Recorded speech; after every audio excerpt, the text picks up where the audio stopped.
After weeks of issues, we are finally here in NRG Stadium for Monster Jam and on BeamNG Drive.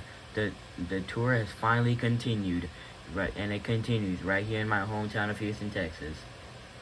And once again, we start off with the racing competition. You know how this works. We are finally ready to rock and roll once again. And we will be starting off the racing competition with Matt Pagliarulo in Jester. And fun fact, this track that we are looking at is the track that is based off of my first ever Monster Jam that I ever went to. Truly a spectacle. And we are finally here for Beam Monsters, and we have suffered another issue. For like the 5th time, I forgot my timer. I'll be right back. Alright, we're finally ready to continue. Who's ready to continue the Beam Monster Jam tour?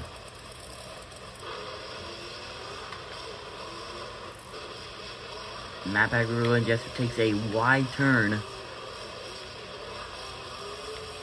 Might want to step up his game if he wants to take the racing win, as he is currently in last place on the tour.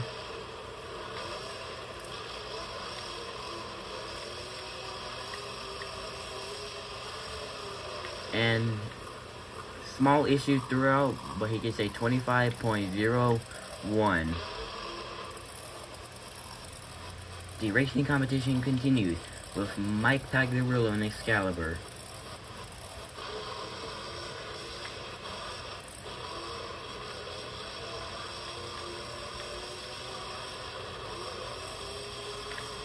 He's having a good run so far, but goes wide in the turn.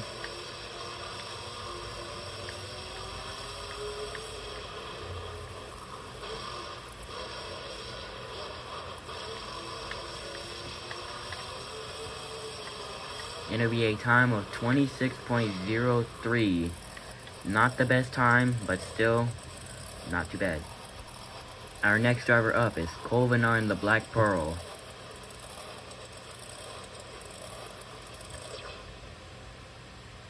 I hit the wrong button. Alright, we're back.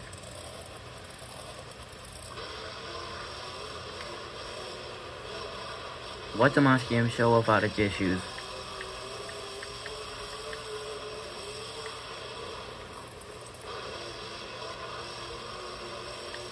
But he appears to be having a really good run so far. But goes wide in the last turn. That might affect him negatively. And it will, as he gets a time of 26.78. Truly sad. Here's a driver who needs points real bad. It's Adam Anderson, Gravedigger. And Gravedigger was my test truck when I was trying to get this thing back up and running, obviously, because we need Gravedigger. He's the most important truck in this place.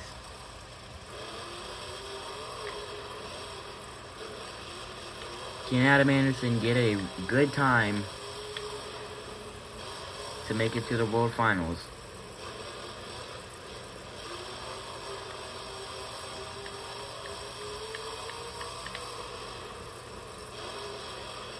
He's taking good turns.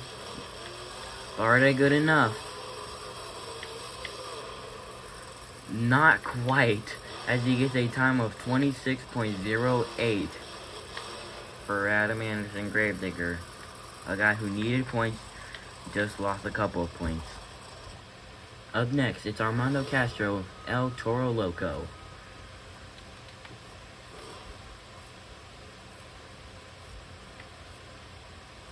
Will he blow his smoke out? Let's see. Yep, he will. And as you can see, he has the orange beadlocks, which was another part of the Beam Monster Chassis update. Same thing can also be said for Classman Crusher, which is cool. But the body still doesn't break, which doesn't bother me because I really love the bodies. I don't really like seeing them in this rig. Well, I do, but yeah, never mind. Anyways,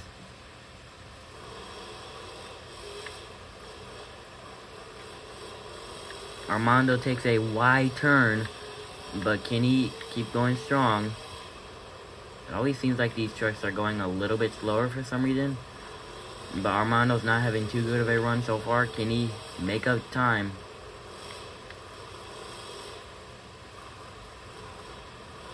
Looks like he's not going to make up enough time as he goes off the track, but he will get a time of 26.75. Up next, Todd Leduc, Megalodon.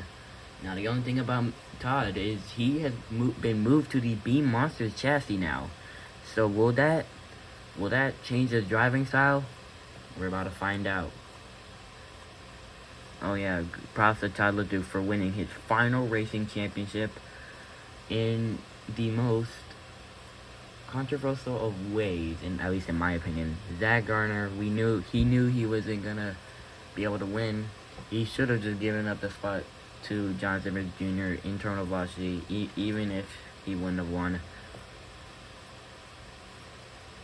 So yeah, but I'm still happy for Todd Leduc, even though I don't really like him at all. I was never a fan of him because he was one of those that would always like just rob the victory from someone like Camden Murphy. Well, who was gonna win that one time? There was a time where Camden Murphy was gonna win, but Todd Leduc just stole it from him. But that's besides the point. And we are gonna just continue the racing competition because we need to get this going after we lost a lot of time. But Todd appears to be having a good run as he attempts the Ryan Anderson turn. Goes for it again, but it actually works this time. And would you know it, he moves into second place with a time of 25.28. I thought he was going to have a disadvantage, but looks like he doesn't. The first debut of round 3 of the tour. It's Don Weiner, shell shocked. That's a bit of a tongue twister.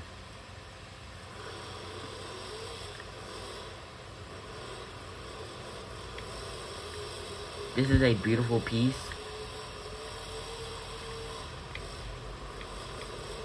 As Don Weiner is having a good run so far.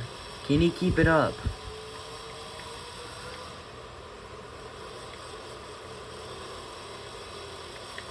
Beautiful turn. And he gets a time of 25.17. Looks like the Beam Monster chassis was updated. I think it might have been gotten a little wider. Yeah, because it's harder to get the truck to fall over. I'm going to keep trying for a second.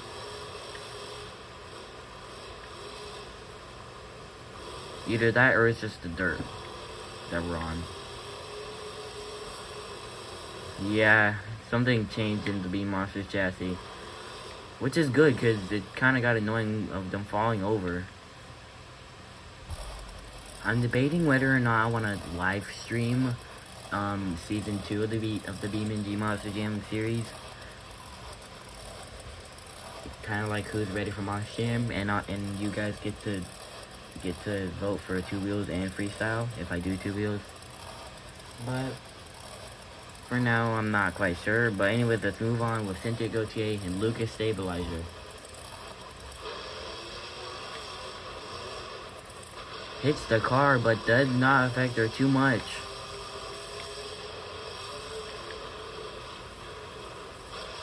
Goes a little wide in this turn.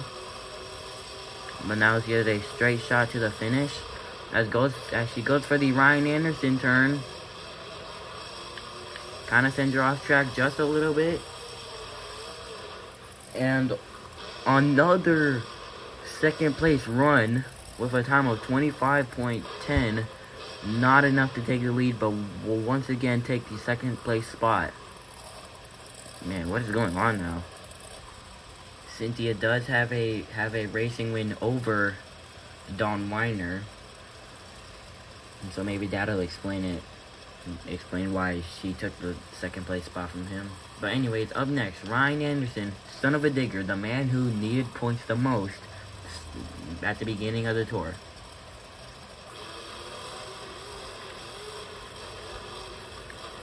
He finished last place in the first racing competition, and he finished in first in the first freestyle competition, I think. I'm not quite sure. But it's not having too good of a race. Can he make up some time as he goes for his trademark turn? But has to slow down. And a pretty bad run with a time of 27.50. I think he needs some points now.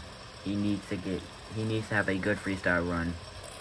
Well, to talk about Ryan Anderson's points just got a little negative. But anyways, up next, Tristan England, JCB Digatron, the reigning two-wheel skills champion for the IRL Monster Jam. I don't know about y'all, but that two-wheel skills competition was a little underwhelming. Tristan goes wide after attempting the Ryan Anderson turn. I feel like that two-wheel skills wasn't the best two-wheel skills, but it was still not the worst. I mean, it is two-wheel. Not really the best competition, but Tristan gets a time of 25.14. Did that tie? No, that did not tie. I thought it tied someone. Up next is the truck that I was the most excited to drive, Mike Christensen Vendetta. And just look at how beautiful this is. It is incredible to finally have a Vendetta here in BeamNG Drive after all the CRD Vendettas were private. Mikey Christensen's Vendetta. Can he put up a good racing pass?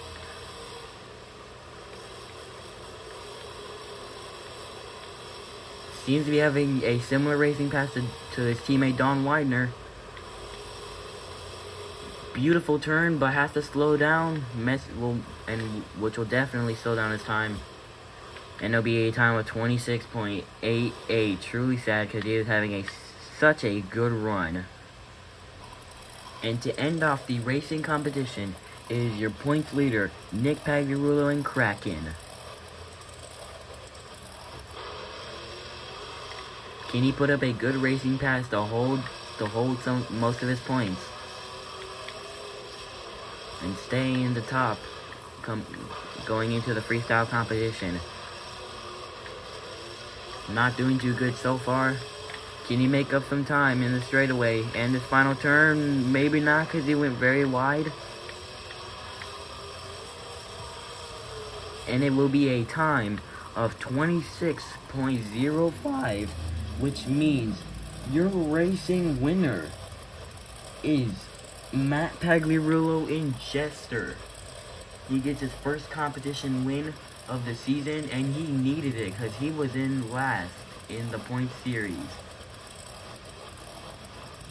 Now, I'll say this once, I've said this multiple times, but I'll say it again. Get ready because freestyle is on the way.